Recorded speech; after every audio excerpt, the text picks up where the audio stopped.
Cap, this guy is pretty funny. He wants to call a truce.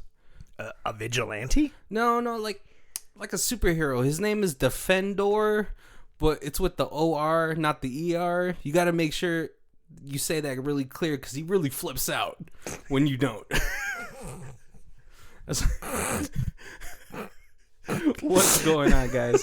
My name is Barry. And this is Colby. And this is Who Watches This. Trying to keep a straight face. Theme music. Dun, dun, dun.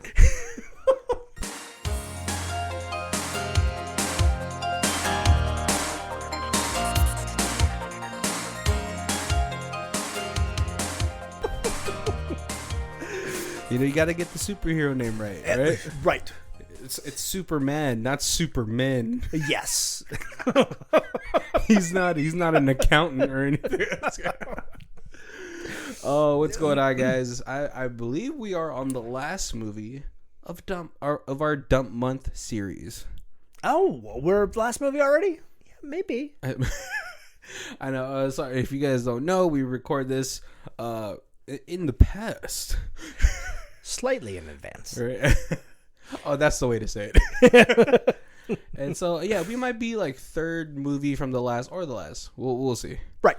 Next month when I do my due diligence. We could make this the last, and then if we were wrong, we have a couple old filler episodes to be like from the before time. But if you guys don't know where that quote is from, I did say the movie title in that quote. It is 2009's Defendor. Got to make that right, or else he flips out. Yes. It stars Woody Harrelson and Kat Dennings from Two Broke Girls and Thor fame. Right. And Woody Harrelson, does he even need an introduction? No. Not forever. Like, since, like, Cheers, I don't think he's ever needed an introduction. See, like, you grew up with Cheers. I think the first thing I ever saw Woody Harrelson in was White Men Can't Jump with Wesley Snipes. Okay. Cheers, I don't know. I wasn't a huge fan of Cheers, but you even if you're not a fan, you know the theme song. Where everybody knows your name. That, like, it's funny. Like, me and Kobe are both on TikTok, and sometimes I see the thing where it says like, "Oh, I miss hearing at 3 a.m. the George Lopez song." But for me growing up, it was the Cheers song, Cheers and Happy Days. Yep. See, I didn't even know he was on Cheers. I didn't watch Cheers.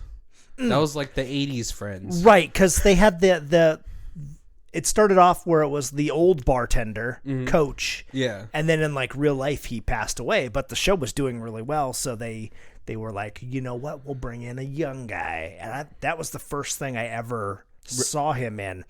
And Cheers was already going on for a while before I started watching. I think I probably only watched that final episode, or like the final like season before Coach died. Oh, okay. And then I ended up like, I guess catching them up in like syndication. But then Woody Harrelson came in, and he was like, so I started really kind of started Cheers with him as he came in as a character, and so he was like your bartender. Yeah. Oh yeah. Oh, so as I was looking up movies to do for our dump month series, I was scrolling through and I was like, how have I never seen a Woody Harrelson superhero movie? I know. You pointed this out to me and I thought exactly the same thing. Like, this one definitely fell off my radar. Like, right. I mean, like, this really, and before you guys think like, oh, he's gonna have like superpowers. No, this is more in line with the movie Super with Rainn Wilson, where he is just a normal vigilante guy. Right. And I was totally waiting for it to be like, what was the one with the Wayne's brother who was handicapped? Blank Man? A Blank Man, yeah. And so I was expecting this to come across like that, and it did not. Right. Well, I mean, this is coming off of, like, let's see, 2008. So we're 2009. So it is just a year after The Dark Knight, I believe. And so Okay, yeah. I feel like Christopher Nolan really just pushed out, like, let's make dark themed superhero movies. And I mean, like, we've already had like a good, like, we've had a good amount of very goofy superhero movies. Right. So this is sort of like riding off that Dark Knight high. That makes sense. Right? Yeah. And I mean, that's why it makes this movie so, like, unique-ish, or just better in my eyes, because, like, there's so many already goofy type of superhero movies, and so this one, it felt like there was more weight to it. Right. Yeah. No, this story had a lot of depth. Right. And so because there's so much depth into this, I do want to shorten the plot, and we could talk more about specifics for this movie. No, that's right? cool. That works. So, man, I forgot how this movie really starts. I just remember the entrances of all the characters. But as far as I really remember, the movie really starts with a John picking up a hooker, and we're introduced to, like, one of the main antagonists and this Defendor's unsuspecting sidekick. Yeah. Which is Kat Dennings, who's playing a hooker or a prostitute in this movie. And even, like, in that scene where the cop, or the dirty cop, is making her give him fellatio. Kat Dennings has a way of making things funny in, like, these very dark tone scenarios, mm-hmm. where she's like, hey, how about we just, like, go slow about it? But Defendor does see this, and he does take action. And the way he takes action is by throwing marbles at you. Right. Yeah. So he knocks on the window. On the window of the car. And the dirty cop comes out, and he throws a handful of marbles at him. Which, I mean, I guess is very dangerous in colder climates, right? It is a slipping hazard. Right. And Defendor has very old catchphrases, because he tells Kat Dennings to make like a rocket and take. Which, I'm not gonna lie, it's like, I think it's the first time I ever heard that. Right, yeah. I mean, it's better than make like a tree and leave. Right, but, like, that's like, it's almost like the slogan, of that type of catchphrase. So this is new to me, but it sounds like it could have been in a Silver Age comic. Definitely. Yeah, it's definitely like something a oldie time superhero would say. Right. And so this is where we get our first look at Defendor, who is defending the streets of this small Canadian town. Yes. Yeah. Is it in Canada? Yeah. Okay. Because I was like, is this in New York? No, this can't be in New York, because you don't see those classic New York cop cars. And so we really get a overview of who Defendor is throughout this movie. He's, I want to say, simple. Yeah, at the end they mention, like, way at the end they mention that his IQ is 80. Okay, so that's, I don't know what the right term is. It's not like, I guess it's not like clinically retarded. But it is definitely not the below brightest. average. Yeah. Not the sharpest tool in the shed. But you know what? When you're around that spectrum, I feel like when you have a singular focus, it's like laser. Right. Right? Because he is super, like, he has a job that he has from a friend, which is like working at a construction company. I believe he's the guy that holds the stop and slow signs. Yeah. We do learn that the relationship between him and, I guess, his guardian is one of, like, thankfulness, because Woody Harrelson's character Arthur ends up saving his kid from getting hit by a car. Yeah. Yep. Which we learn later on in the movie. Kat Dennings is latches on to Arthur because of the stunt that he pulled. She is no longer able to be a prostitute for them. Well, I mean, like, we do know that she saves him. Yeah. Because for some reason he thought he could take on like 4 thugs. And so when he was running in that scene, right? And he was like, "Defendor, lights." I thought it was going to be these blinding lights. Right, yes. Like, just kill some vampire lights. Yeah, it's like some ultra UV, like super UV lights. Nope, it's just regular, like, high beams. Yeah. And in this fight, again, he throws marbles that at this point in time have no effect. Right. And then he pulls out his second weapon. Right. Oh, which is I forgot what it was small called. Jar of wasps. Oh wait, no, that's later, because in this one he does get beat up. He doesn't have a chance to throw the small jar of wasps. But yeah, Kat Dennings' character, Kat Dennings' character does end up saving him. She brings him back to his place, which is a garage. Right. It's like the work. It's like a kind of garage off of his job. Yeah. That he's staying at, because there's like lockers and stuff, and he keeps his stuff like in his locker. But it's kind of like once work is off, everybody goes home, and then he goes in there and like and just like lives in there. Lives in there because we do learn that his friend asked him, "What about the group home?" And he just got into a fight there, so he probably got kicked out. Because I do remember, like, one of my coworkers, he lived in one of those halfway houses, and there's like a lot of rules, so fighting obviously gets you kicked out, which is it's a pretty bad cycle, just because, like, you need more chances. Yeah. Right. Yeah. But no, Kat Dennings ends up living with him for a little bit because, well, she's living on the streets, and having a place to come home to is much better. Defendor sees that and gives her a lot of leeway, because she steals like this very obscure comic because it's a #1. Right. So she assumes it's worth something, and it's not. It's $4 or something. Yeah. Which I to be fair, I think it's pretty generous. Well, I don't know, Kobe. You used to be a comic book shop owner, so like, if you ever got like a very obscure, some of the comics that they showed, I was familiar with. That particular one, I was not.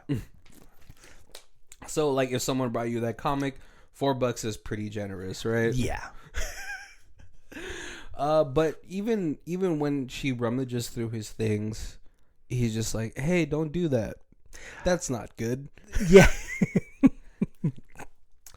We do learn in the movie that Woody Harrelson's mom might have also been a prostitute of some sort. Right, definitely was on drugs. Yeah, and obviously it's not really a good childhood, because like, she's like, "Hey, I have to be gone for a couple months, so you're gonna stay with your grandpa." Right. And she ends up never coming back. Right. And Grandpa's like a war vet. Yeah. So that's a pretty rough. And he has a little PTSD. Right. Just think about the movie that Leonardo DiCaprio was in with Robert De Niro. Yeah. Just very old school mentality. Don't be a pansy type of guy. Comic books are dumb. Well, so he wants to read comics. Oh, but then Grandpa is like you should read G.I. Joe. Oh, was that what it was? Yeah. Oh, okay. And he's like, I want to like superhero comics. Oh, yeah. And that's why he's like, well, this is what you get till you learn how to read. Which, like, I think it's sad, because I don't think anyone really put the effort into teaching him how to read. Right. So, I mean, yeah, like, I'm not saying construction people are dumb, but I'm just saying, like, the job that he has where he just has to put stop and slow is probably the most simplest one of that. Yeah. that's something that he could grasp and do. Yeah, and like I think it's sad that we really don't get a huge amount of backstory to why his friend and his friend's family really care about Arthur, besides the fact that he saved their kid. Because I mean, like, yes, like, oh, of course you should be thankful that someone saved your child, but like Arthur does get a lot of leeway from working his company. Yeah. Because he's like, hey, you're not feeling good? Okay, just take off, man. Well, right, because that was after the fight.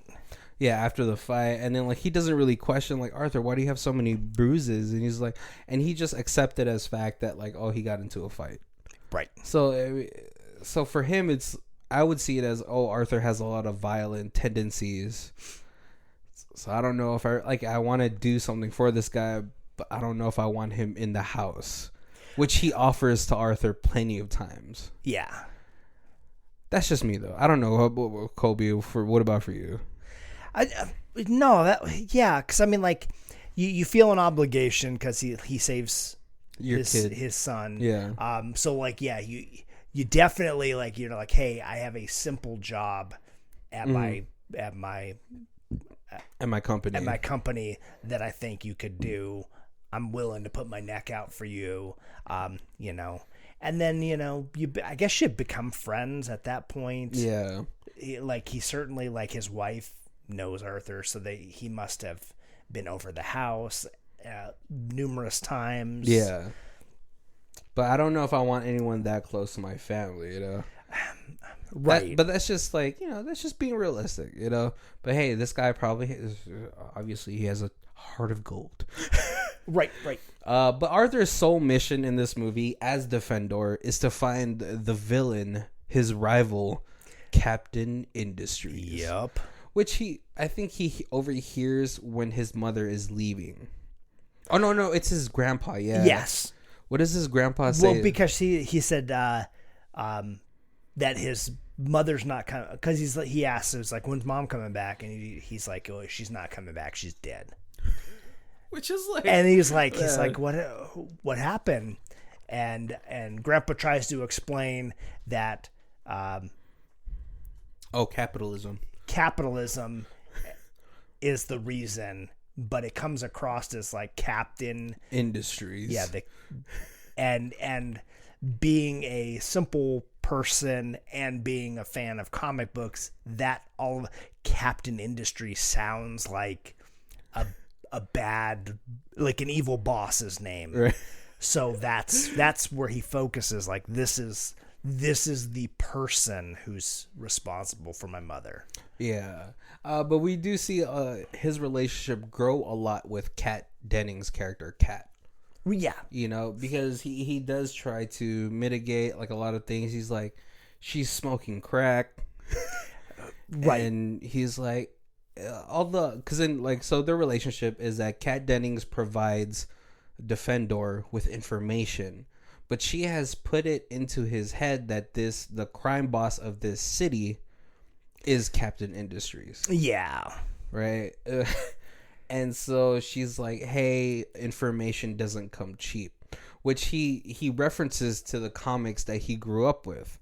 Oh, right. Yeah, because he talks about some old show. Yeah, and he's like, oh, he used to buy information, so it's okay. Right. Yep. But he gets upset at Kat because all the money that he gives her is spent on drugs. Yeah. And so that upsets her, and they get into, like, this fight. Right, because he knows that his part of the reason his mother's not there is because of drugs, because Grandpa had said that. Yeah. And so that's, like, the state of the relationship. But I think at this point, Kat knows that all of this is just coming from somebody who genuinely cares about her.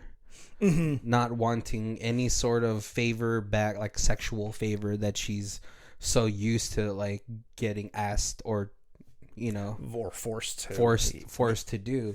Because later we do learn that as they're looking for VHS tapes, because he runs around the city with the VCR recorder in his back. It's 2009, all right? Right. There's micro SDs, guys. They actually walk across her father's dry cleaning place. Yeah. And this is where we learn that Kat Dennings' character was sexually molested by her own father. Yeah. And so, as we're going through this movie, he's having a therapy session with Sandra Oh, and I thought I thought that was all happening at the end of the movie, and it wasn't. It was happening in the middle because he got court ordered because he stuffed her dad in a trash can. Right. But no, like one of the best parts of this is him sneaking around with this 1980s spy kit, clearly visible. Yes, as he's sneaking into these gang meetings. He's sneaking up to a guy's house right next to the window. All the while he's recording this on the tapes that Kat Dennings got him, which were all porn. Oh, right, because he's like, I need more VHS tapes to continue my surveillance. And she's like, okay, I'll get you some. And then she's like, for $3, I got you like 12. And he's like, but these are no videos. Yeah. And she's like, yeah, no, they're fine. We'll cover up the little pop out tab, and then you can just record over them. And all the while he's working with the cops. But the evidence that he gives the cops is a lot of it's useless. Right. He's like, here's one night they're ordering pizza. And here's one night when they order Chinese. But in this really weird way, he ends up going after the big fishes. Right.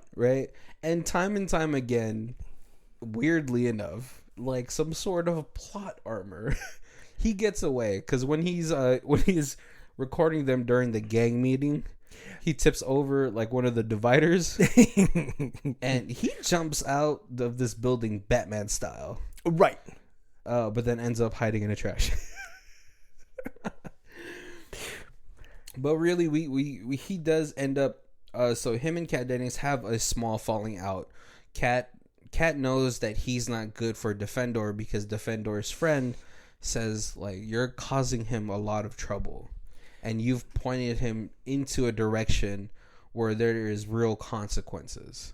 Right. Yeah, because I mean, like sometimes you get somebody who's on that brink of wanting to do something that's not correct. Yeah. And all they need is one person to really encourage, to support them and encourage them, and good or bad. Yeah. And so yeah, Kat Dennings is that. Yeah. Right.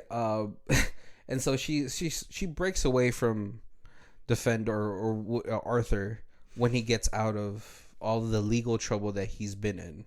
Right. But at this point, the city has now gotten a hold of the news of a city vigilante. Yep. Yeah. And so the city is like divided. It's like half of them are supporting him, half of them are like, oh, he's gonna get killed. Right. Yep. And so we really get to the end point. Obviously, Kat Dennings goes back to Arthur to try to save him from making this huge mistake, because Arthur gets a piece of information where he says, oh, the docks is where it's going to happen, where there's girls and guns. Yep. And Captain Industries at this point says like, oh, the girls might not survive, but the guns will always be there. And so this is where Arthur plans to make his final stand. At this point, he's already been shot already. Right. And so he thinks he is bulletproof. Yeah. Which I don't think you should think if you woke up in a hospital after getting shot. That's singular focus. Laser. Yeah. Yeah. But we get to the end with Defendor and Captain Industries facing off one another. And Arthur, or Defendor, is spouting out all this nonsense that this guy is just like, all right, yeah, man, whatever. and then he puts up a pretty decent fight, but he ends up getting shot. And the way that the guy gets caught is because the cops finally get there. Yeah. But before that, you think he might actually have the right guy because he says like, "You're the one who killed my mother," and his mother's name is Faye, I believe. Yeah. And as he's shooting him, he's like, "Wait, hold on, what's your mom's last name?" And you're like, "Oh, did he actually get the right guy?" But then Kat Dennings comes over there to talk to him, and he's like, "No more drugs, no more prostituting. Okay, you get yourself a typewriter," because later, like early in the movie, Kat Dennings says like, "Oh yeah, I was really good at my English class." Right. And he's like, "Yeah, you should be Lois Lane then." Yeah. And I think this is where we get the confession, right? Like Arthur does say like, "I love you" to her. Denny has never had any kind of like love like that. Right. And then for Arthur or Defendor, he's never had really anyone accept him for who he really was. Exactly. Yeah. It's I mean, like, yes, he has like a really good friend, but a lot of it could also be interpreted as to him as like, oh, like pity. Right. Right. Yeah. It's a little bit Jenny Forrest Gump. Yeah, that's it's exactly like that, you know. But you know, this one, you know, she doesn't have AIDS. That we know of. Maybe mouth herpes. No. And so he ends up getting one of like the big fishes of the city. Yeah. Right. Let's be honest. There's always multiple fishes. But you know, he might have been the one supplying the city with guns. Right. Right. And in a small city, that's like he's the big bad. Right. And so Defender ends up dying at the end of this. But one of the people that he saves at the beginning of the movie ends up creating a mural for him.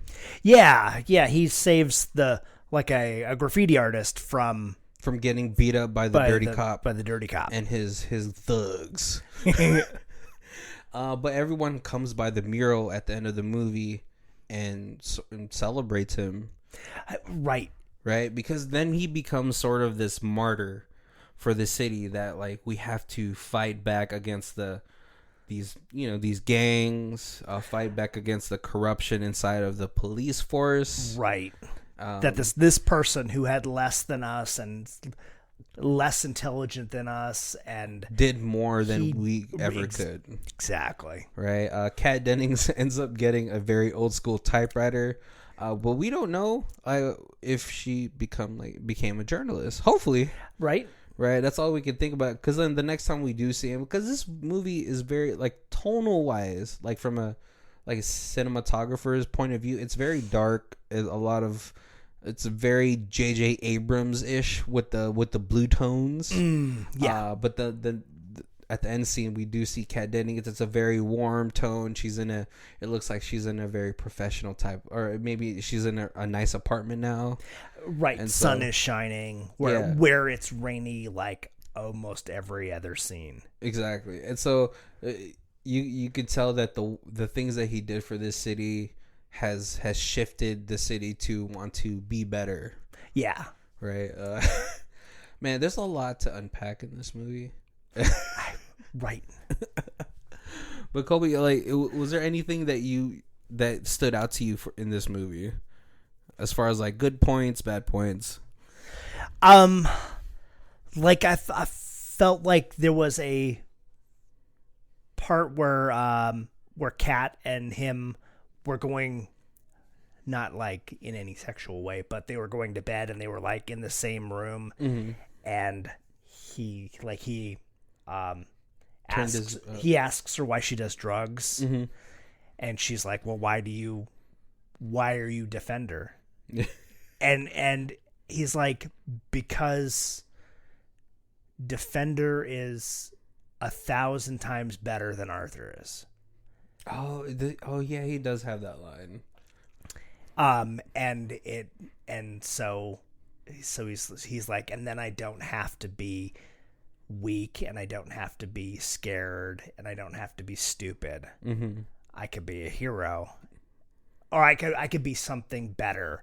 And then that's when she's like, and so she's like, well, that's the same reason I do drugs, because then I don't have to be myself. And that's kind of like you get that like how bad her life was. Yeah. And then she's just doing drugs to be something other than that, to forget. Yeah, to be somewhere else. Yeah. In her mind at least, right? Right. Which is like, which you do hear a lot from people who suffer from like drug addiction and all that stuff like that. So it's a pretty heavy moment for each of them, right? Because you see the different sides of the coin.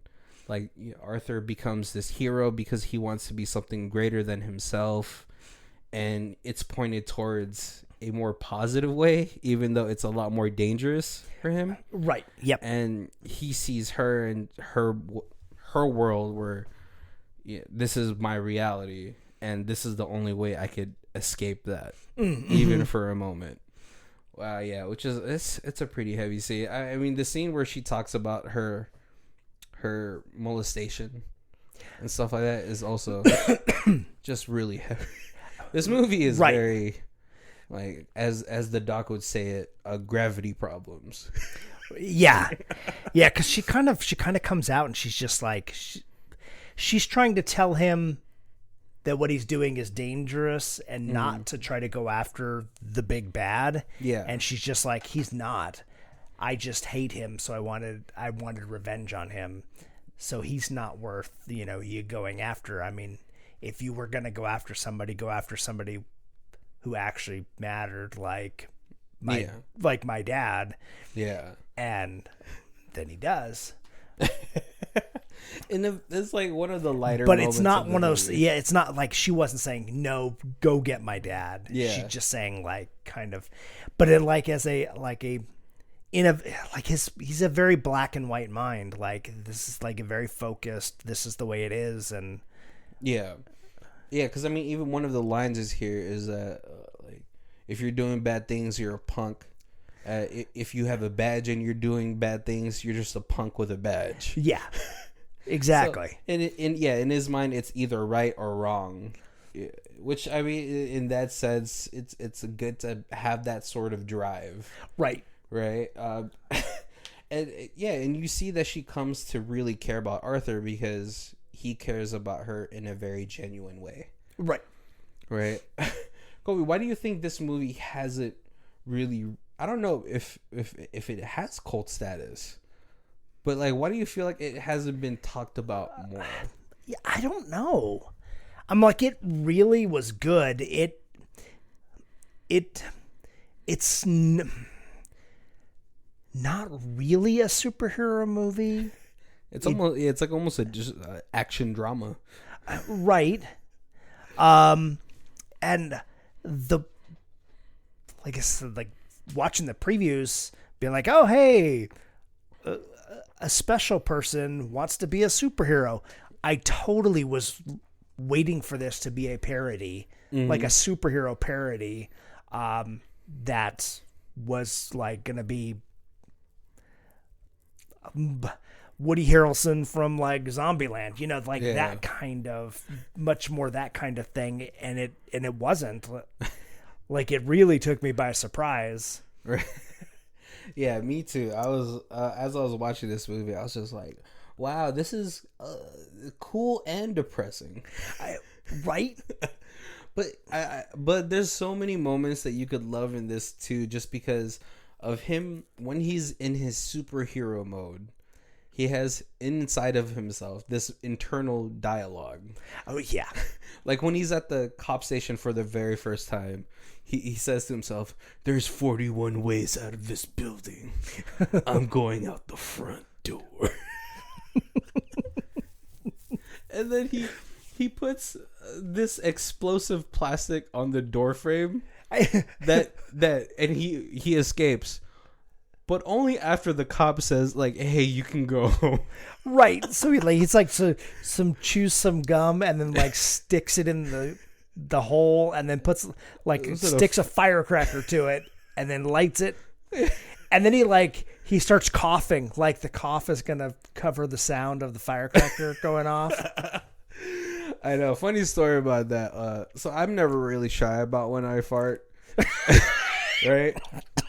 So a lot of people like to fart as they cough. I like to fart and then cough. Yeah. So same idea. Right. Yeah. No, exactly. Yeah, and so I love how they sprinkle a lot of these light comedic moments in this movie, because if you didn't have those moments, this movie would just be like sad. Right. Right? I don't know how else to put it, because like Arthur's backstory and his predicament, Kat Dennings' backstory and her predicament in this movie is just really sad. So when you have like these light moments, I love the banter between them, because Arthur keeps telling Kat to be Lois Lane. Yeah. And she's like, "No, I'm not. You could go jack off some other fantasy world." What did you think about the action in the movie? It was pretty decent. I mean, there was quite a bit of it. I'm like, he went out on patrol multiple times. Right. I liked how he upgraded his marble throwing skills. Yes, from just throwing them to using a slingshot. Right. Which, like, as I was younger, I was like, oh yeah, I want to slingshot Dennis the Menace. And then when I got adult money and I bought one of those high grade slingshots, I was like, oh, this is dangerous. Right. What was your favorite from his arsenal of gadgets? I'm going to go back to small jar of wasps. Yeah, like he's got a wasp nest, like in a cage with the little red light mesh on there, yeah, and the mesh, and he's like basically like growing wasp hornets, and then he like has like little baby food jars, and he kind of reaches in real slow, kind of coaxes them into the jar. Right, but Kat Dennings is like, "Stop! You're gonna get stung." And he's like, "No, I'm not." Ow! Yeah, I think it's hilarious that Kat Dennings' character is the voice of reason between them two. Right. Between the two. Because he does a lot of dangerous things. And so she has to rein him in, which is almost like a marriage, right? Yeah. I saw a TikTok video where a guy was talking about when everyone got the stimulus package, and the guy was like, "Hey, I got $600. Bayou, which is a magic card, is only $300. Do you think my wife will kill me if I spent half of it on that?" So that's pretty much Kat Dennings' character. Yeah. Oh, man. I really liked the placement of the, like you said, with the psychiatrist, or I guess the court-appointed counselor, that he was talking to. Like I really liked the placement of it throughout the movie, because it was a good way to get a little bit of backstory, to get a little bit of what he was thinking, fill in like some of the gaps and stuff. Yeah. Like you said. Like I totally figured that was like he's going to prison, and then this is going to be the ending, the ending, and that's it's going to be her telling his story kind of thing. Yeah. And then it ended up being that he goes to jail, and then he gets released. He gets released. You're right, because I think at that point it was just assault, but also. The Sandra Oh's character, the therapist, says he will not last in jail, right? Because he is simple. Yes, but he thinks he's a superhero, right. So he's going to try to stop bad people in jail, and that's just going to get him beat daily. Exactly, and so his friend does end up being his guardian, but his friend allows him to just keep staying in the warehouse. No, at that point he's going to stay at their house. Oh yeah. But to make because they're like the big bad's like still like this guy's an idiot and he's messed with us enough, so we're gonna kill him. But because the press and everything is got an eye on him, we gotta like leave him alone until after the shipment comes in. Yeah. And so they kidnap Kat. And they give him a note that says, "You talk, she dies."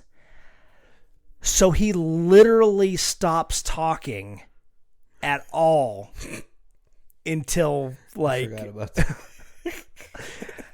And so so his friend comes out and like talks to him. His friend's son comes out and talks to him. The wife comes out and talks to him, and he just basically just rocking on the swings, not saying anything because he doesn't want Kat to die. I literally didn't put that together. But he goes to save her, right? Yes. Yeah, and that's well, because he doesn't really know where she's at, so he goes to,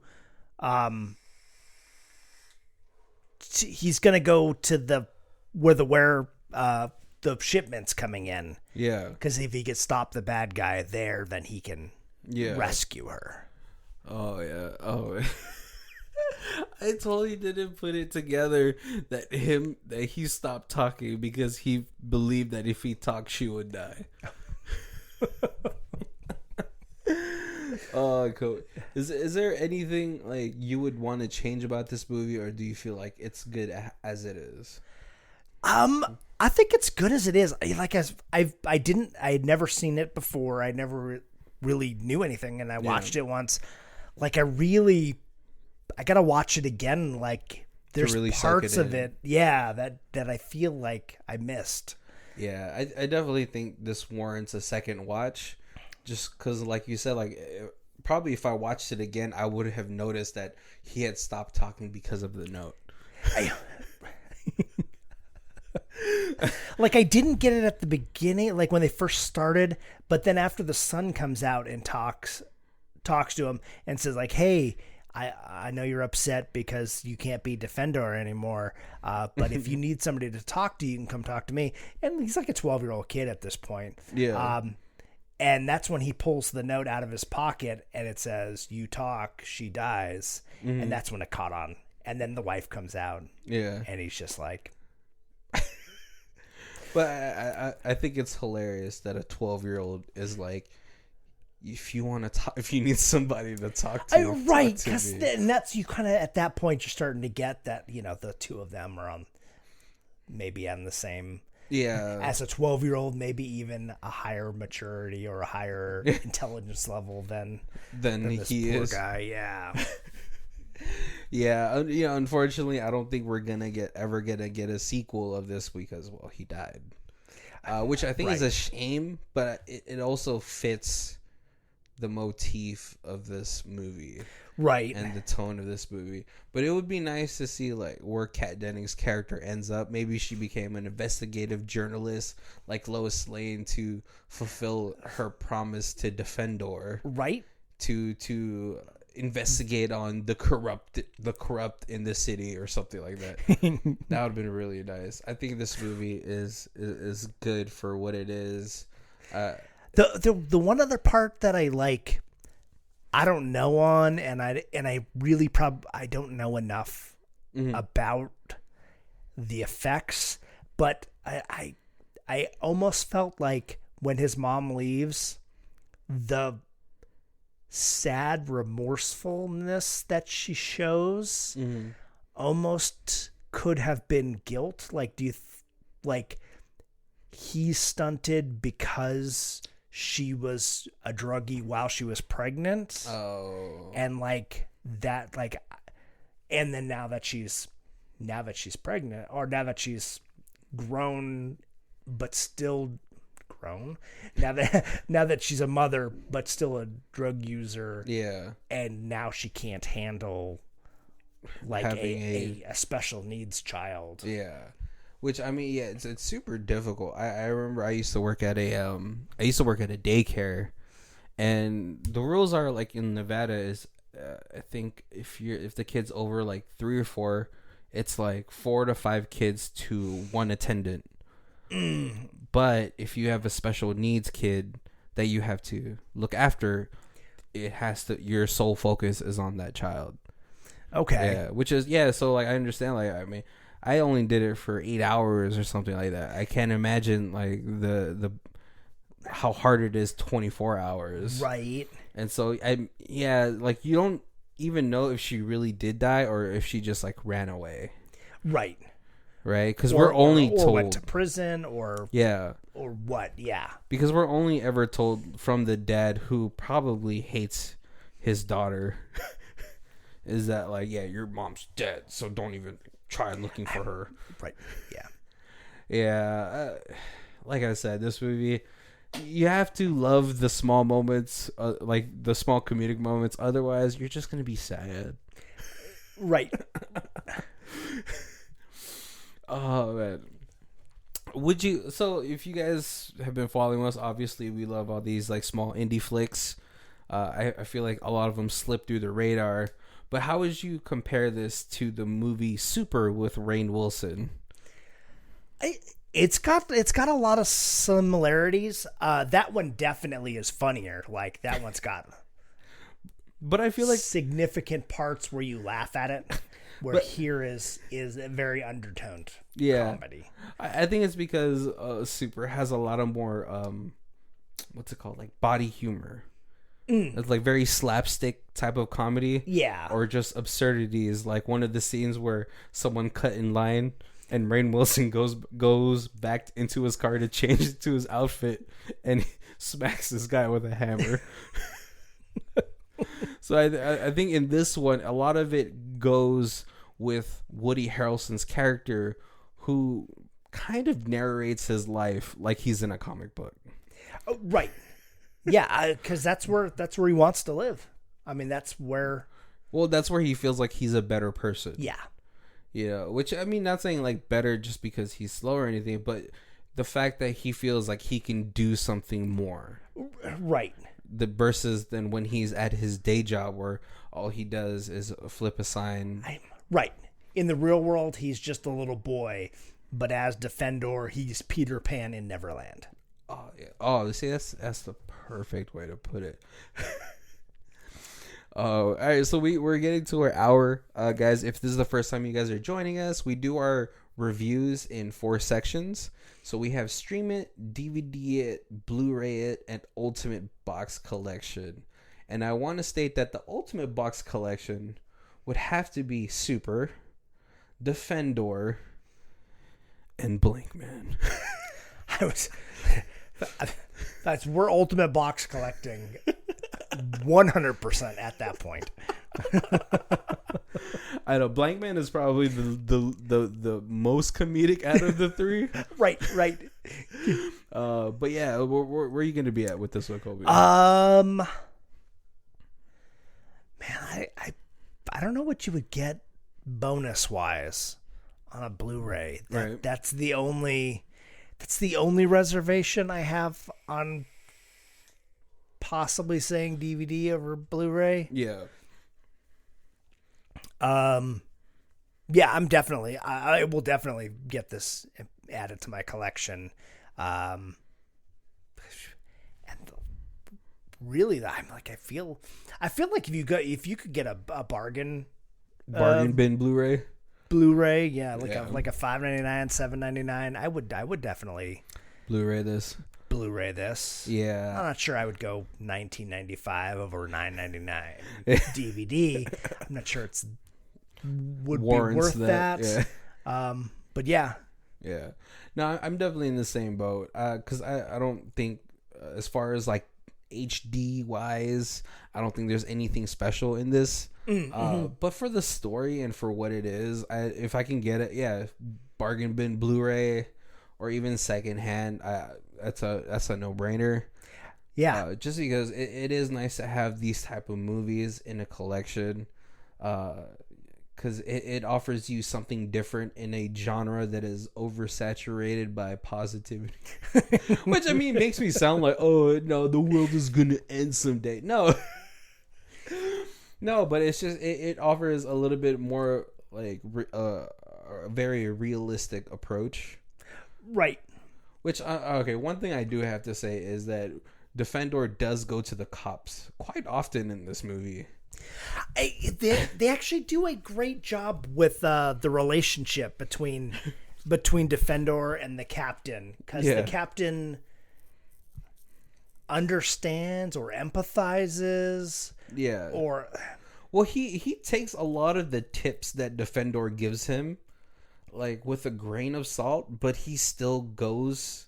But doesn't just blow him off. Yeah, he doesn't dismiss him.